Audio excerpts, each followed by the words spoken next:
मैं एक विशेष पर्पज से इस आयोजन को रखा हूँ, क्योंकि पहले तो मैं बहुत आयोजन ही करता था।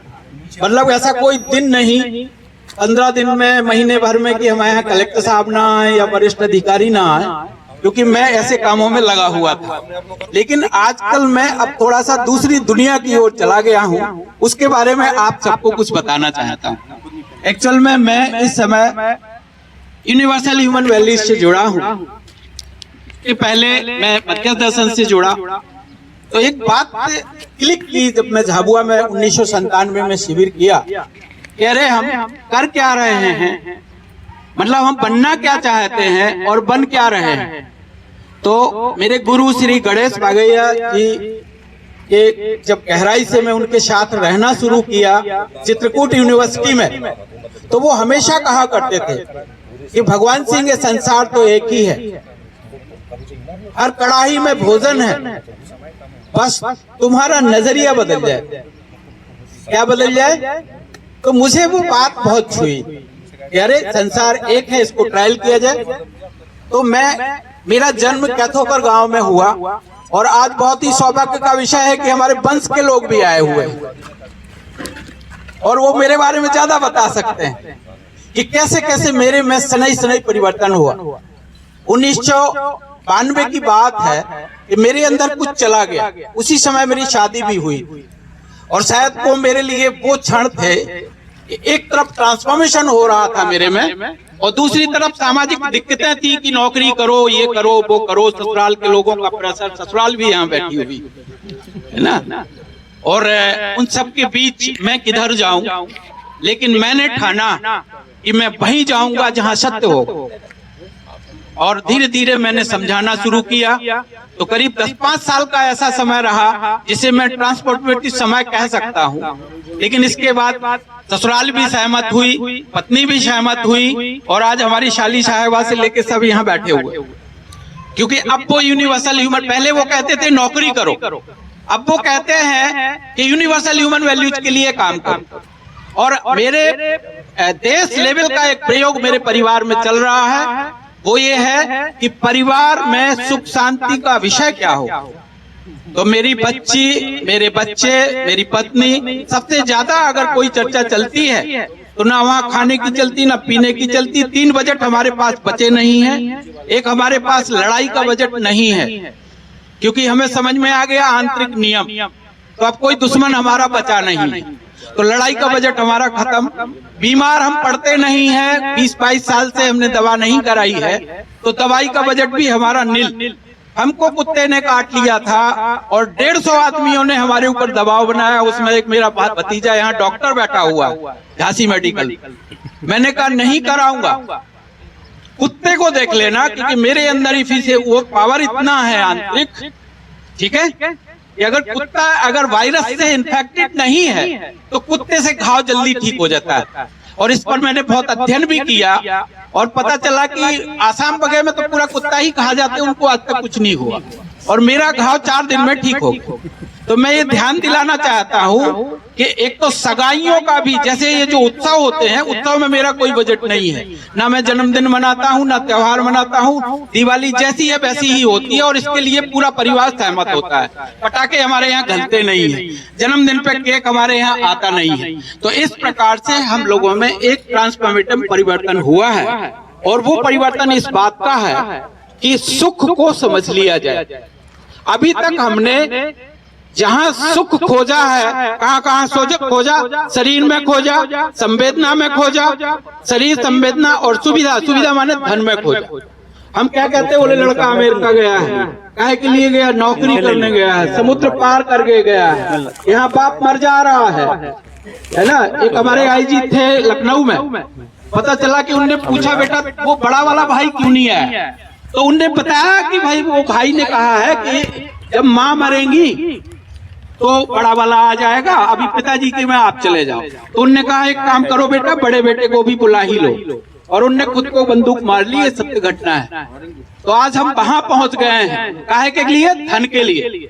तो इस विधि में ये बताया जाता है कि धन से आज तक कोई सुखी हुआ नहीं है, चाहे अरबों की संपत्ति आ जाए, सुखी नहीं होगा। इन्वेस्टमेंट कहाँ कर रहे हैं, तो धन के लिए कर रहे हैं। लगा कहाँ रहे हैं? धन के लिए लगा रहे हैं, शरीर संवेदना इंद्रिय सुख के लिए लगा रहे हैं। तो हमें ज्ञान गोचर बनना है, और जब हम ज्ञान में जाएंगे तो ही हम सुखी होंगे, और सुखी होकर ही हम सुख बांट पाएंगे। घर में पति पत्नी का झगड़ा कोई बताए या ना बताए, लेकिन वो चलता ही है। क्यों चलता है? क्योंकि वो भी सुखी होने आई है और हमारे पास सुख के रास्ते खुद भी नहीं है। तो दो अगर ना समझ लोग रहेंगे तो बर्तन भाड़े नहीं बजेंगे तो क्या हो। तो इस पर हम लोगों ने बहुत बड़ा एक्सपेरिमेंट किया। 10-5 साल तक हमारे यहाँ भी बजे हैं, लेकिन आजकल वो जो बजे थे अब वो संवाद और प्रक्रिया में चले गए। आज मैं अगर 10-20 लोगों को 100-50 लोगों को भोजन कराऊं, इन संपत्तियों को बांटने में लग जाऊं, तो पत्नी को इस पर कोई विरोध नहीं होता, बल्कि वो पूरी तरह से इस काम के लिए हेल्पफुल होती हैं। वो भी 10-20 लोगों को यूनिवर्सल ह्यूमन वैल्यूज के लिए तैयार करती हैं, रोज संदेश भेजती हैं। तो हमारे घरों में भी हम लोग संदेश भेज रहे हैं, हमारे परिवारों में भी हमने संदेश भेजा है। हमने खेतों पर जाना इसलिए बंद कर दिया था कि जब आप लोग आपस में बैर मुक्त हो जाएंगे तो हम खेत देखने भी आएंगे। शायद हमारे वंश के लोग बैठे हुए हैं, मैं खेत नहीं देखता, क्योंकि मैंने कहा इसमें इतना दुख है कि मैं तो सुखी होने के लिए पैदा हुआ हूँ, खेत हमें बहुत मिल जाएंगे, और शायद अब हमें देश के खेत या विश्वविद्यालय और काम करने के लिए खूब स्कोप मिल गया है। यदि आज मेरा बहुत अच्छा काम होगा तो पुलिस डिपार्टमेंट में भी स्कोप खुलने ही वाला है, ठीक है, क्योंकि प्रशिक्षण का काम तो सर ही संभाल रहे हैं। तो हम ये कहना चाहते हैं कि आए थे सुख सहित सुखी होने के लिए, और काम करें हमने अभी तक, स्वयं दुखी रहे और दुख को फैलाए। तो ये विधि का पूरा शिविर है, पूरा एक सिस्टम है। और सर का कहना ये है कि शिक्षा समझ में आ जाएगी तो हम परिवार में सुख सहित जी पाएंगे। अगर शिक्षा का आचरण हमें समझ में नहीं आएगा तो हम परिवार में हमेशा दुखी रहेंगे, अंतर कलह में जिएंगे, बंदूकें खरीदेंगे, उन्हीं बंदूकों से हम सुसाइड भी करेंगे। तो हमें सुसाइड मुक्त अगर विश्व बनाना है तो हमें यूनिवर्सल ह्यूमन वैल्यूज को समझना होगा। मेरे गुरु ने एक और ध्यान रखा कि इसमें आध्यात्मिकता का कोई हम पुट देंगे तो अन्य देश इसे लागू करने में दिक्कत करेंगे, इसलिए उनने इसका रखा यूनिवर्सल ट्रूथ, सभी जगह एक जैसा लागू। देश काल परिस्थिति में बदलता नहीं, क्या नहीं बदलता है उसे समझ लिया जाए, सत्य को समझ लिया जाए, असत्य को समझ लिया जाए, और जीना अगर मुझे समझ में आ गया तो मैं सुख शांति सहित जी सकता हूँ। तो मैं अभी ये नहीं कहता कि मैं जीने में पूर्ण हो गया हूँ, लेकिन मुझे जो भी थोड़ा थोड़ा मिला है उससे मैं आज बहुत आनंदित होता हूँ। इस जगह पे भी मेरे यहाँ 2-4 लोग ही आते हैं, क्योंकि वो भीड़ वाला तो मैं जाता नहीं हूँ किसी से मिलने, बंद हो गया। और मैं किसी के काम का भी नहीं रहा, वोट के काम का रहा नहीं। आते थे 100 लोग, अब आता है 1, और आ गया कभी कभी तो हम लोग कहते भैया बहुत बढ़िया। कभी हमारे अनिल मित्तल जी बैठे हुए हैं, वो पंजाब से आए हैं, 15 दिन से मेरे साथ हैं, मेरे साथ वो जी रहे हैं। तो जीने में क्या चर्चा करते हैं, एक थाली पर बैठे थे। मैंने एक दिन कहा कि अलेक्जेंडर भारत आया था, तो एक ट्राइबल राजा ने कहा कि तुम मेरे यहाँ निमंत्रण पे चलो। तो उन्होंने कहा कि भाई सब तो युद्ध करते हैं, तुम युद्ध क्यों नहीं कर रहे? बोले सर आपको कुछ शिक्षा देनी है, अभी समझ में नहीं आएगा। थाली में उसने लिया हीरे मोती रख दिए और कहा कि भोजन कर लो अलेक्जेंडर से। अलेक्जेंडर तलवार लेके तैयार हो गया कि हीरे मोती कोई खाने की चीज है क्या? तो जैसे ही उसने तलवार रखा वो बोला सुनो महाराज, हमने सोचा कि आप हीरे मोती ही खाते होंगे, अगर भोजन ही करते हो तो भोजन सभी जगह उपलब्ध है, फिर आप ये देश दर नहीं भटकोगे।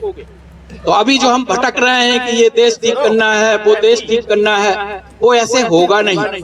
वो परिवार से, वो मेरी अंदर की अंतःकरण से होगा।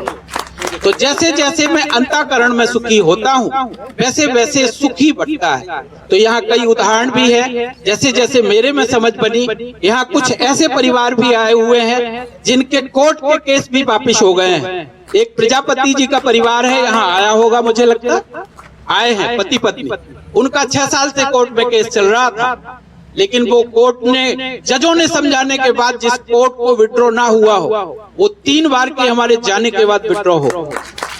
हमारे बीच में अजय यादव हैं, पत्रकार हैं, और ये बहुत मुरझाए हुए थे।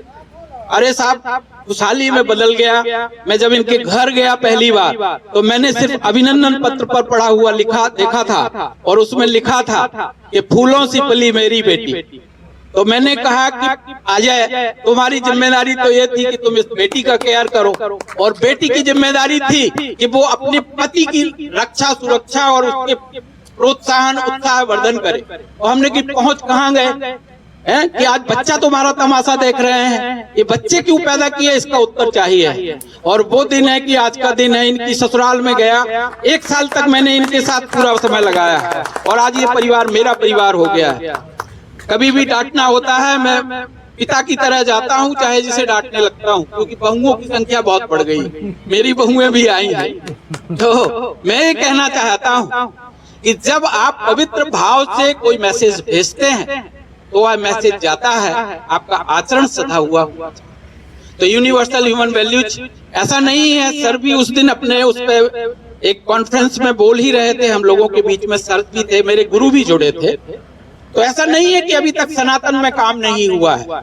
सनातन के काम, सनातन का ही तो काम, बशर्ते उसमें जो आचरण गायब हो गया है, उसमें जो ब्रह्म की परिभाषा बदल गई है, उसमें जो हमारे आचरण बदल गए हैं। यूनिवर्सल ह्यूमन वैल्यूज सिर्फ आचरण की ओर इशारा कर रही है। और ऐसे कम से कम हजारों प्रोफेसर को तो मैं जानता हूँ कि भैया के अलावा कोई बात नहीं करेंगे। हम लोगों के टैग हैं भैया, चाहे आप प्रोफेसर हो, अभी ये नहीं कह रहे हैं हम जल्दी हो जाएगी, हम कहते मानव के रूप में आओ, क्योंकि तुम हो तो मानव।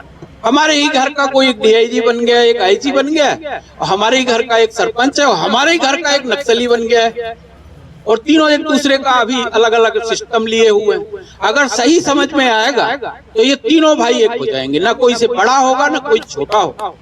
तो यूनिवर्सल ह्यूमन वैल्यूज हमको एक ज्ञान देती है कि मानव संबंध में कैसे जिया जाए, मानव और प्रकृति संबंध में कैसे जिया जाए, और हम पैर मुक्त निर्भरता के साथ कैसे जी सकें। इसका प्रतिदिन हम लोगों का एक सेशन चलता है सुबह का, उसपे वो होता है, शेयरिंग होती है कि आप बताइए आप में क्या चेंज। और हमारे गुरु जो है वो IIT प्रोफेसर थे, तो उन्होंने कहा अभी मटेरियल वर्ल्ड में तो हमने बहुत से मिस्त्री तैयार किए हैं, रिंच के मिस्त्री, पाना के मिस्त्री, हेलीकॉप्टर के मिस्त्री, और हमने परमाणु बम के भी मानव को मारने के लिए हमने बहुत ऊर्जा लगाई है।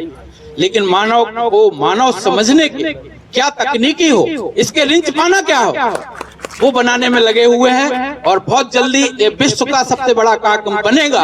अगर मैं अकेला सोशल वर्कर हूँ तो मैं कहूँगा शिक्षक नहीं आने चाहिए, मैं कहूँगा पुलिस नहीं आनी चाहिए, हम बचते रहते हैं। अरे हम सब मानव है, परिवार के साथ क्यों नहीं बैठ सकते? मेरा ही तो परिवार है। तो मेरा परिवार, मेरे अभी मुझे लगता था कि मेरा परिवार 2-4 बच्चों का, 2-4 घर का इतना, लेकिन मेरे गुरु ने मुझे ये समझाने में सफलता हासिल की कि अखंड समाज भी मेरा परिवार। तो हम सब के ऐसे कई प्रोफेसर जो अपनी जिंदगी लगा चुके हैं, उसमें से एक मैं भी हूँ। मैं समर्पित हूँ, और वो इस बात से कि मैं स्वयं से लेकर और विश्व परिवार तक जो भी गतिविधियां चल रही हैं उसमें मैं पूरी तरह से संलग्न रहता हूँ, और यही मेरा अब काम बन गया है। तो परिवार है, तो मेरा परिवार, मेरे अभी मुझे लगता था कि मेरा परिवार 2-4 बच्चों का, 2-4 घर का इतना, लेकिन मेरे गुरु ने मुझे ये समझाने में सफलता हासिल की कि अखंड समाज भी मेरा परिवार। तो हम सब के ऐसे कई प्रोफेसर जो अपनी जिंदगी लगा चुके हैं, उसमें से एक मैं भी हूँ। मैं समर्पित हूँ, और वो इस बात से कि मैं स्वयं से लेकर और विश्व परिवार तक जो भी गतिविधियां चल रही हैं उसमें मैं पूरी तरह से संलग्न रहता हूँ, और यही मेरा अब काम बन गया है, और कोई काम नहीं है, लगातार चलते रहना है, चलते रहना। हमारे आदरणीय भगवान सिंह परमार जी द्वारा उद्बोधन। अब इसके गौरवशाली कार्यक्रम के मुख्य अतिथि आदरणीय, परम आदरणीय राजा बाबू सिंह IPS, अतिरिक्त पुलिस महानिदेशक, बहुत जल्दी ही विशेष पुलिस महानिदेशक के पद को सुशोभित करेंगे। मैं उनको पदोन्नति की अग्रिम शुभकामनाएं देता हूं। अगले माह सरकश की पदोन्नति होना तय है, तो मैं उनको अभी से शुभकामनाएं देता हूं। मेरे साथ मंच पर विराजमान आदरणीय भगवान सिंह जी, जिन्होंने इस कार्यक्रम की संकल्पना की, मूर्त रूप दिया, बहुत मेहनत की, मेरे पास भी आए, मुझे उन्होंने मेरा उनका पहला परिचय ही था, पहली मुलाकात थी, लेकिन उन्होंने जिस तरीके से मुझे सब चीज़ों को एक्सप्लेन किया, बताया, तो मैंने तत्काल ही उनको इस कार्यक्रम में सम्मिलित होने के लिए अपना समर्थन देने की पूरी बात कही। और मैंने कहा वैसे भी हमारे आदरणीय सर आ रहे हैं तो मुझे तो आना ही है। मानवीय मूल्यों को लेकर के जो ये आंदोलन इन्होंने इस क्षेत्र में शुरू किया है, उसके लिए उनको वास्तव में बहुत मेहनत करनी पड़ रही होगी, और फिर भी वो अविचल भाव से लगातार प्रयास कर रहे हैं और इस क्षेत्र में इस आंदोलन को आगे बढ़ा रहे हैं। उसके लिए मैं उनको बहुत साधुवाद देना चाहता हूँ, शुभकामनाएं देना चाहता हूँ, और मैं मुझसे जितना हो सकेगा उतना मैं अपना समर्थन इनको देने की आज अपनी तरफ से बात भी कहता हूँ। जब भी मेरी कोई भी ज़रूरत उनको लगी है तो निसंकोच भाव से मेरे पास आ सकते हैं, और मेरे जहाँ तक हो सकेगा मैं उनका पूरा सपोर्ट करूँगा और पूरा साथ दूँगा। असलियत में जब हमारे देश की आज़ादी की बात चल रही थी, आज देश आज़ाद हुआ था, उस समय जो शिक्षा व्यवस्था थी जो अंग्रेज़ों ने हमारे लिए बनाई थी, उन्होंने अपने स्वार्थ के लिए, अपने मतलब के लिए, अपने राज्य को चलाने के लिए बनाई थी। हम लोगों ने उसमें चाहिए था उसमें परिवर्तन कर के हमारा जो खुद की शिक्षा व्यवस्था थी, जो गुरुकुल प्रणाली थी या मानवीय मूल्यों पर आधारित शिक्षा थी, उसको ही हम अंगीकार करते, लेकिन ऐसा हो नहीं सका था और दुर्भाग्यवश हमने उसी शिक्षा पद्धति को ग्रहण कर लिया। उस शिक्षा पद्धति की जो सबसे मूल गलती थी, जो मुझे लगता है वो गलती ये थी, वो शिक्षा का उद्देश्य पूरी तरह से रोजगार मतलब नौकरी से जोड़ दिया गया। अगर कोई पढ़े तो उसको नौकरी करना उसके लिए कंपलसरी है। अगर किसी ने पढ़ाई करके नौकरी नहीं करी तो उसका पूरा परिवार, उसके घर के लोग उसको कहते फिर क्या फ़ायदा तुम्हारे पढ़ने का, अगर तुम्हें नौकरी ही नहीं मिल पाई तो क्या सेंस हुआ। तो मतलब हमारी शिक्षा व्यवस्था एक नौकर बनाने की तरफ लग गई, जबकि हमारा पूरा जो अर्थव्यवस्था है वो कृषि आधारित अर्थव्यवस्था है, और हमें स्वरोजगार और स्वयं के द्वारा ही श्रम के साथ काम कर के अपना जीवन पालन करना था। लेकिन हमारी शिक्षा व्यवस्था ने हमें ऐसा बना दिया कि हमने अपने बच्चों को भी उसी में झोंक दिया। अभी थोड़ी देर पहले भगवान सिंह जी भी बता रहे थे कि हमारे बच्चे अब धन कमाने के लिए विदेशों में जा रहे। तो कारण यही है कि हमारी जो शिक्षा व्यवस्था जो पद्धति है उसने हमारे बच्चों को सिखाया ये है कि पढ़ाई करने का मूल उद्देश्य धनोपार्जन, अर्थोपार्जन ही है। कहीं भी उसको नैतिक मूल्यों से या मानवीय मूल्यों से जोड़ा ही नहीं गया। हमारे बीच में निगम बैठे हुए हैं जो प्रौढ़ शिक्षा का काम कर रहे हैं इस क्षेत्र में। उन्होंने जैसा बताया कि आज भी हमारे ऊपर कितना बड़ा कलंक है कि आज 2011 की जनगणना के हिसाब से अभी भी 3 लाख से ज़्यादा इस अंचल में निरक्षर लोग हैं। कितनी बड़ी बात है। रीज़न यही है कि हमने शिक्षा को ज्ञान के लिए माना ही नहीं। हमारे मन ने ये मान लिया कि शिक्षा का मतलब होता है नौकरी करना। जिसको नौकरी नहीं करनी उसको पढ़ना भी क्यों है। शुरू से ये भाव लेके चले, ये हमारी एक बहुत बड़ी कमी रही।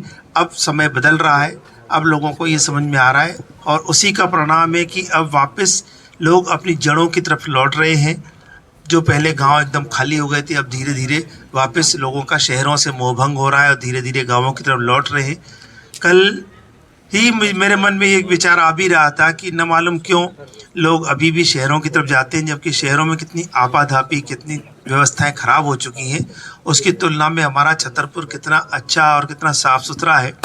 यहाँ आज भी जो वायु की गुणवत्ता है वो 60-65 रहती है, जबकि वहीं दिल्ली में आप देखो तो 450 तक वायु गुणवत्ता की खराब हो चुकी है। और वहाँ रहना मतलब ऐसे है कि आप हर घंटे 10 सिगरेट के बराबर धुआं अपने फेफड़ों में ले रहे हो।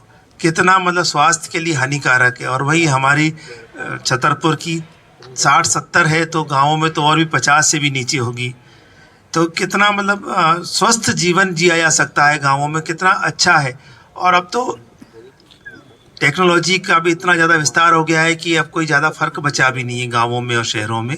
व्यवस्थाएं भी पूरी गाँवों में हैं, तो हम लोगों को इस चीज़ का प्रयास करना ही चाहिए कि हम अपनी जड़ों की तरफ लौटें और जो ये संस्था काम कर रही है मानवीय मूल्यों को समाज और शिक्षा के साथ जोड़ने का, उसके लिए मुझे बहुत अच्छा लगा इनकी विचार जान करके और इनके बारे में पता चला, तो मैंने जुड़ने का प्रयास किया है। इन्होंने आज मुझे इस कार्यक्रम में बुलाया, उसके लिए मैं आप सब लोगों का बहुत आभारी हूँ। धन्यवाद। सर्वप्रथम तो मेरे लिए बहुत हर्ष का विषय है। मैं जब भी यहाँ आता हूँ, बुंदेलखंड की धरती पर आता हूँ, क्योंकि मैं इसी मिट्टी का बना हूँ, यहीं पैदा हुआ, यहीं की एयर हमने इनहेल की, यहीं का पानी पिया, यहीं के ऋषियों पूर्वजों मिट्टी के प्रताप से मैं आईपीएस बना।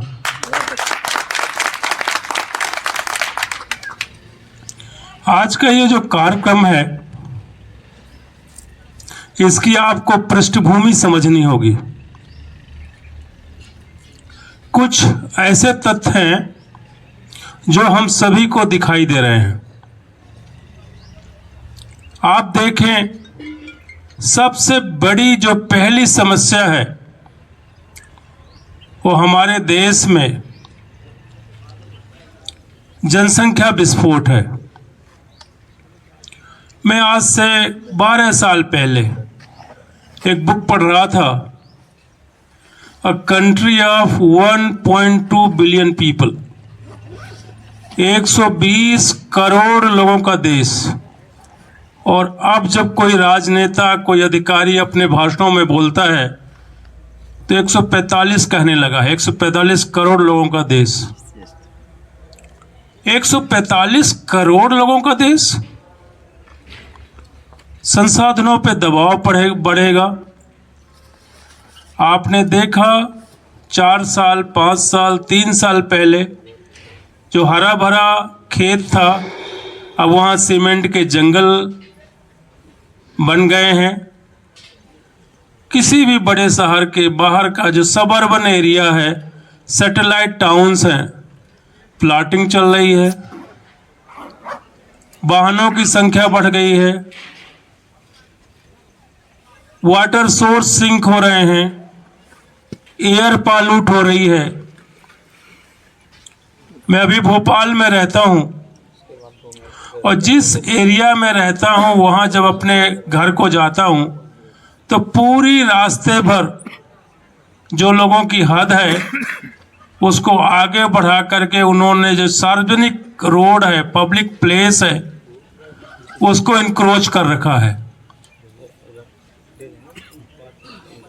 फिर आज जो सबसे बड़ा डिस्ट्रक्शन आया है वो डिजिटल स्पेस का है, मोबाइल का है। 1993 एग्जाम, 1994 बैच का मैं आईपीएस हूं।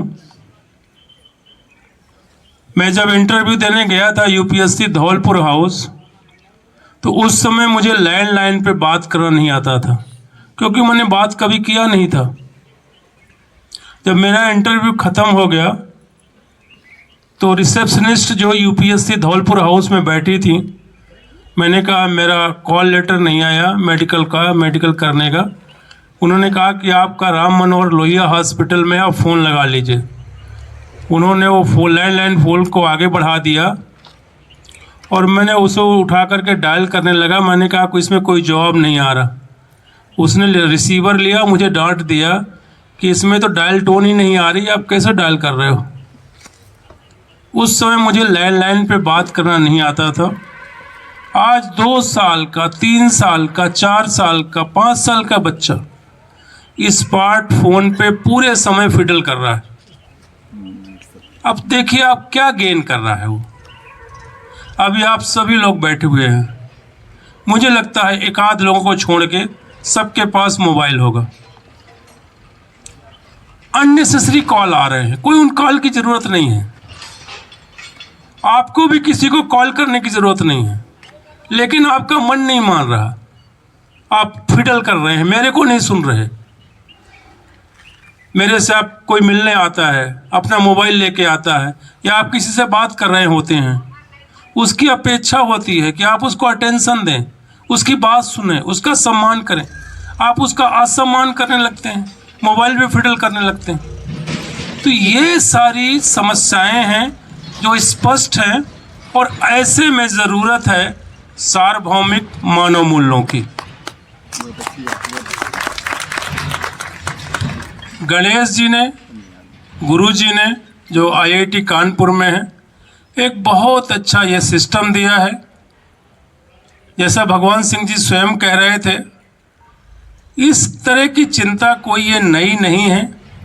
भगवान बुद्ध ने जब आंदोलन खड़ा किया था अंदर की तरफ जाने का, मेडिटेशन करने का, स्वयं को समझने का, तब भी वो 6th सेंचुरी BC में, 6वीं सदी ईसा पूर्व में शहरीकरण में इसी तरह की उस समय कुरीतियाँ पैदा हुई थी।